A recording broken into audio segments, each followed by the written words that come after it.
Good morning, everybody, dear students. So, in the last classes, we have discussed the reproductive organs of human male and female. Today, I am going to discuss with the gametogenesis, process known as gametogenesis. As you know,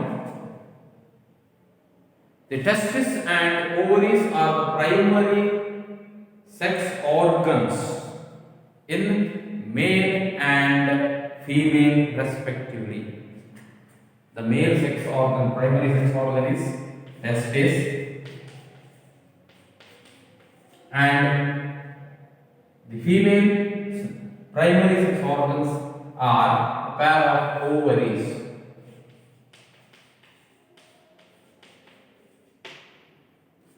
The testes and ovaries produces the gametes.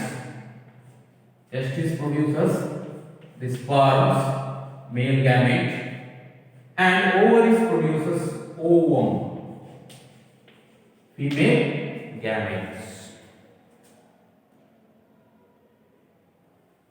The testis produces the gametes during puberty. When a male human being attains the age of puberty, the testis starts to produce gametes. Similarly, the females also, when it attains the age of puberty, starts producing the ovum.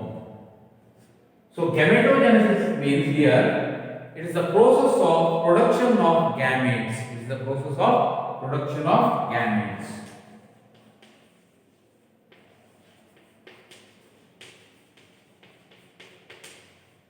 Process of production of gametes is known as gametogenesis. Gametogenesis. As you know, the testes are the primary sex organs and it's a paired organ, and each testis is oval in shape. Before understanding the mechanism of gametogenesis or spermatogenesis, let me recall about the structure of human testis. TS of human testis.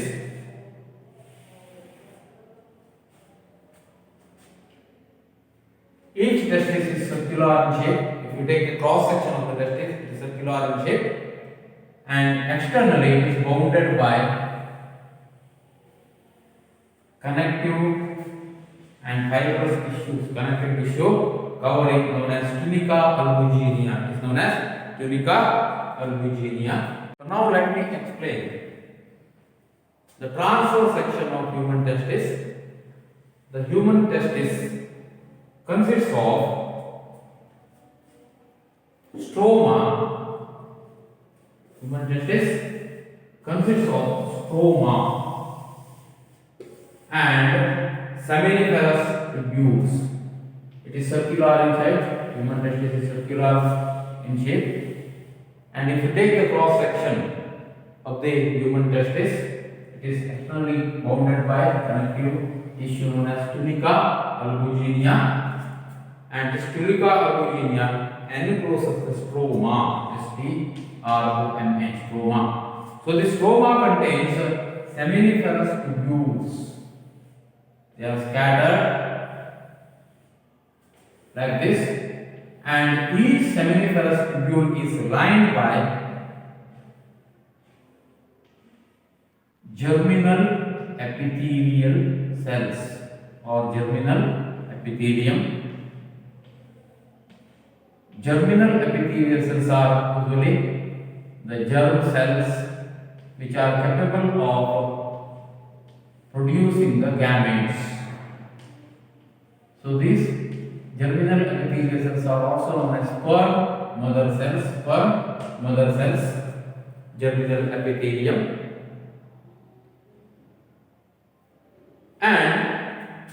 In between the seminiferous tubules, there are specialized cells. There are specialized cells known as interstitial cells of Leydig.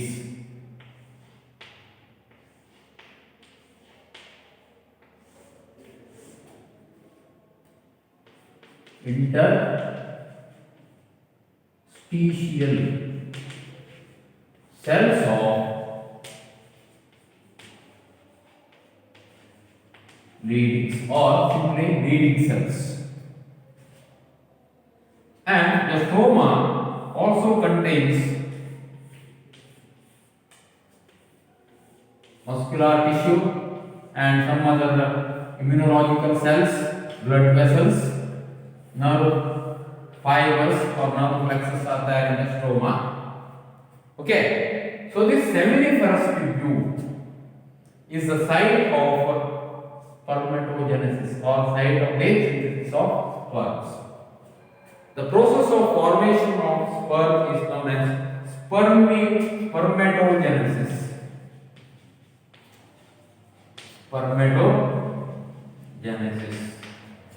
Spermatogenesis means the process of formation of sperms. The male gamete is known as spermatogenesis. So this spermatogenesis occurs inside the seminiferous tubules. It occurs inside the seminiferous tubules. As I already told you, the seminiferous tubule is lined by germinal epithelium. Germinal epithelium. So these germinal epitheliums are also known as spermatogonia. It is also known as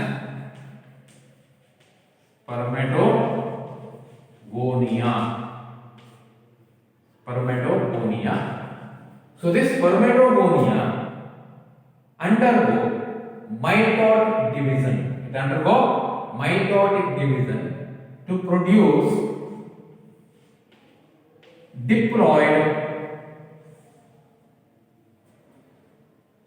spermatogonium. Diploid spermatogonium. Once again, they are now singular. Spermatogonium means singular, gonia plural. So this germinal epithelium undergo division to form spermatogonium. It is also diploid. As we know, the human cell contains 46 chromosomes. Okay, so this is a diploid set of chromosomes. Haploid means germ cells. Usually the gametes contains 23 chromosomes. Hence, the gametes are haploid in nature.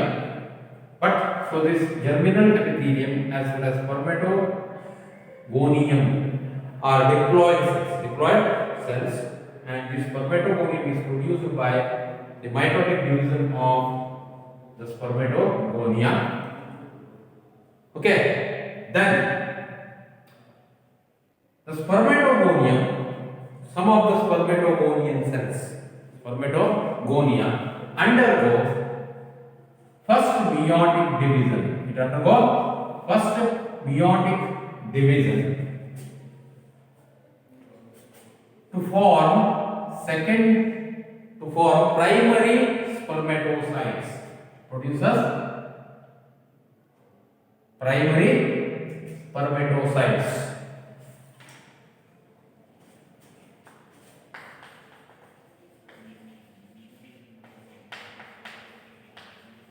Primary spermatocytes.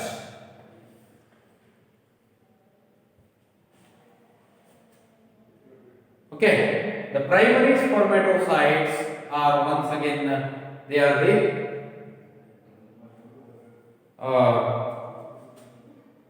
primary spermatocytes are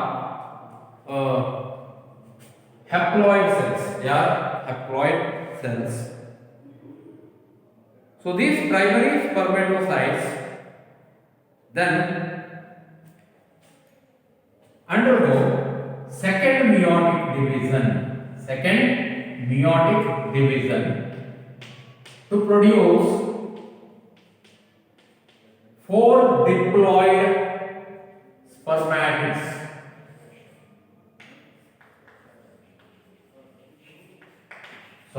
Four haploid spermatids.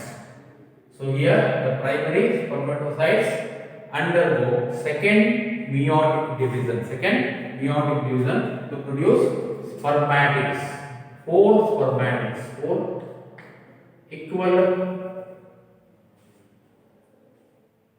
Four identical spermatids are produced. Four spermatids are produced, and spermatids are also haploid. Haploid in nature. That means each spermatid contains n number of chromosomes. That is 23 chromosomes. Okay. Later on, so these spermatids, circular shaped spermatids, undergo differentiation and maturation. Undergo differentiation and maturation and give rise to sperms. Undergo differentiation and maturation and it gives rise to sperms. There are structural differences between spermatid and sperms. The spermatids are oval shaped and it is non-motile, whereas sperms are elongated, whip-like, and it is motile. The process of conversion of spermatids into sperm is known as spermiogenesis.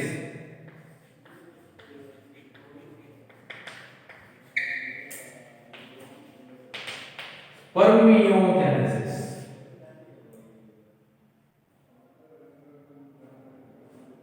You remember here there is a difference between spermatogenesis and spermiogenesis. Spermatogenesis means it is the process of formation of sperms. So this process starts from the division of spermatogonia and up to the process of formation of sperm. But spermiogenesis means it is a process by which the sperms will be differentiated into sperms. The conversion of spermatid into sperm is known as spermiogenesis. Okay, then later on, the sperms produced inside the seminiferous tubule gets attached to specialized cells which are present along with the germinal epithelium as well as it is present inside the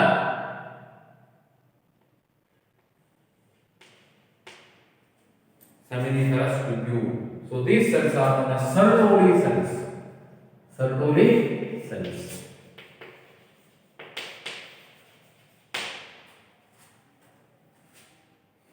Sertoli cells, and these sperms gets attached to the Sertoli cells. Sertoli cells. Sertoli cells are rich with the nutrients as well as enzymes necessary for the activation of sperms. Necessary for the activation of sperms.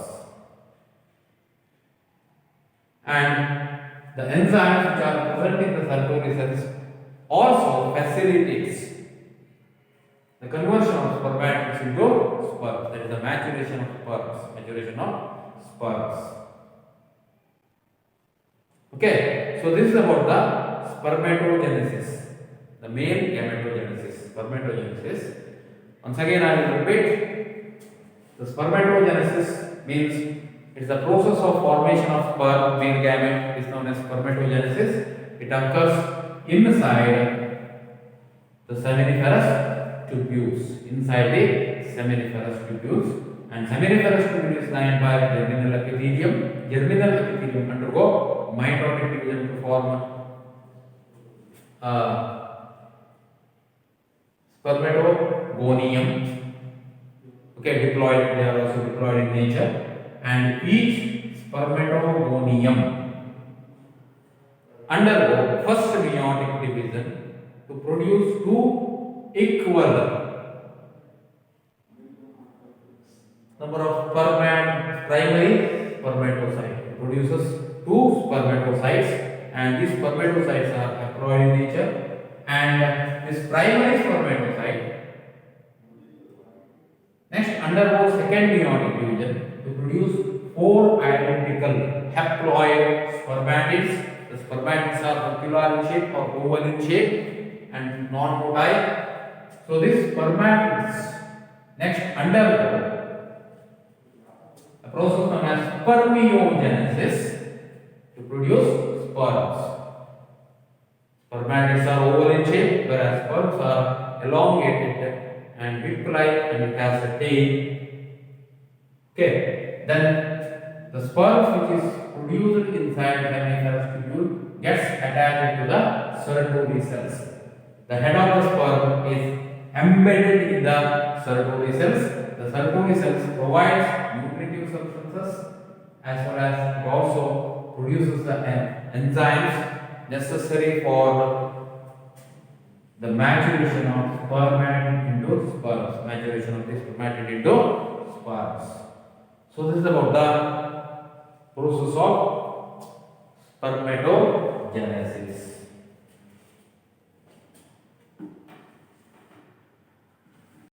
Now we look at the schematic representation of spermatogenesis process. Spermatogonia undergo mitotic division to produce primary spermatocytes. So these are the primary spermatocytes, and this primary spermatocyte undergo first meiotic division to produce here secondary spermatocytes. Primary spermatocytes, so these are the primary spermatocytes. It undergo first meiotic division to produce secondary spermatocytes. So this secondary spermatocytes then undergo second meiotic division to produce spermatids. So these spermatids next undergo spermiogenesis or differentiation to produce spermatozoa.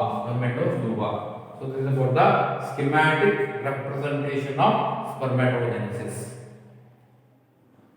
Then, what are the role of hormones in the spermatogenesis?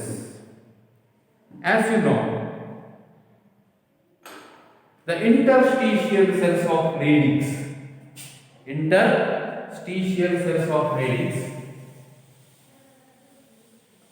present between the seminiferous tubules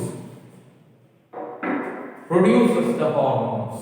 It produces the hormone. Leading cells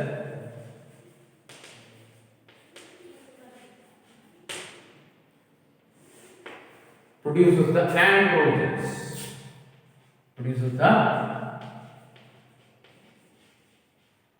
androgens. Apart from this androgens, the synthesis and secretion of the androgens by the interstitial cells of ladies in turn is induced by the hormones of pituitary and hormones of the hypothalamus. As we know, hypothalamus is also acts as endocrine gland. Hypothalamus produces gonadotropic releasing hormones. When a person attains the maturity age, hypothalamus starts secreting the gonadotropic releasing hormone. So this gonadotropic releasing hormone released by the hypothalamus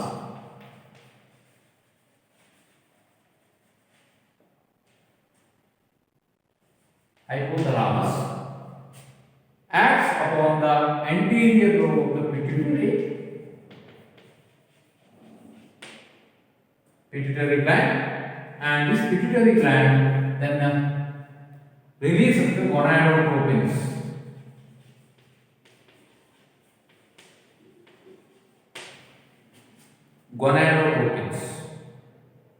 The main gonadotropins or gonadotropic hormones released by the pituitary gland are LH, luteinizing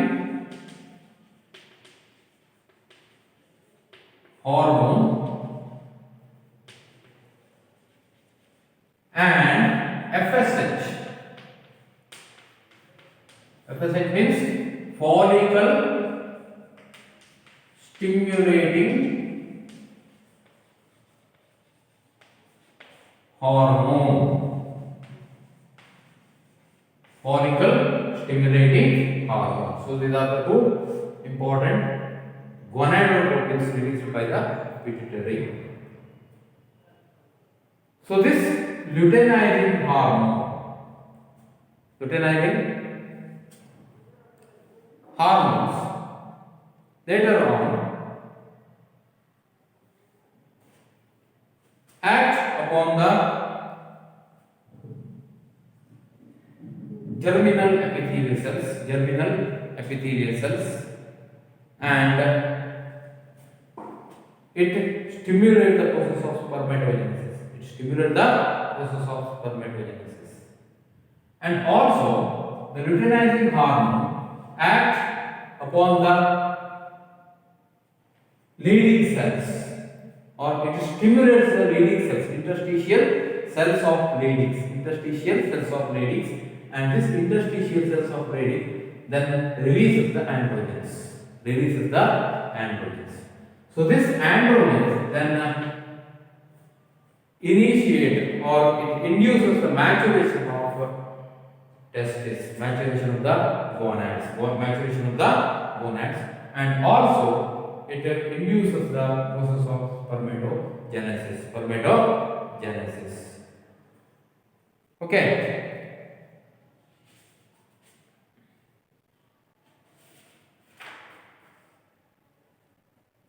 Then FSH acts upon the Sertoli cells. It acts upon the Sertoli cells and stimulate the secretion of some factor. It stimulates the Sertoli cells to secrete some factor essential for the maturation of sperm, essential for the spermiogenesis. So these are the role of endocrine system or hormones in the process of spermatogenesis. Once again I will repeat, the hypothalamus, which is a part of brain, starts releasing the gonadotropic releasing hormone when a person attains the maturity or puberty. Okay, so this GnRH, gonadotropic releasing hormones, act upon the pituitary, and pituitary gland thus produces and secretes gonadotropins. The two major gonadotropins released by the pituitary glands are luteinizing hormone LH and follicle stimulating hormone. So these gonadotropic hormones act upon the Leydig cells, especially the luteinizing hormone act upon the Leydig cells, and due to the induction by the luteinizing hormone, the Leydig cells secretes androgens. Then androgens triggers or stimulate the process of spermatogenesis.